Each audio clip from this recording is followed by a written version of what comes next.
Sinalakay ng otoridad ang isang compound sa Bataan kung saan binabago at pinapalitan ang tatak ng mga tangke ng LPG. Ang nabistong iligal na operasyon sa pagtutok ni John Consulta, exclusive.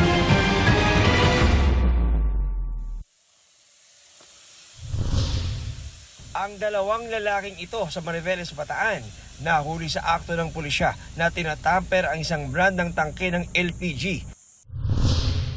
Nang mapasok ang compound, tumambad sa mga operatiba ang halos 1,000 tangke ng LPG na pinilitan na ng kulay.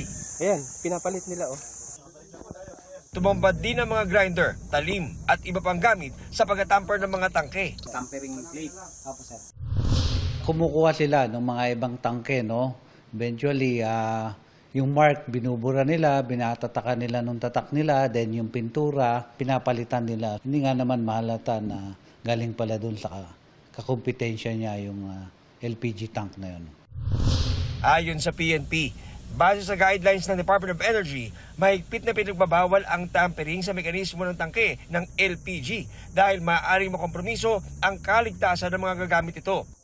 Kinasuhan ng paglabag sa LPG law at trademark infringement law ang mga may-ari ng establishmento. Sinisika pa namin makuha ng pahayag ang 5 inaresto. After investigating yung mga nahuli nating 5 tao, baka may makuha pa tayong ibang information regarding their operation para mahuli na rin. John Consulta, nakatutok, 24 oras.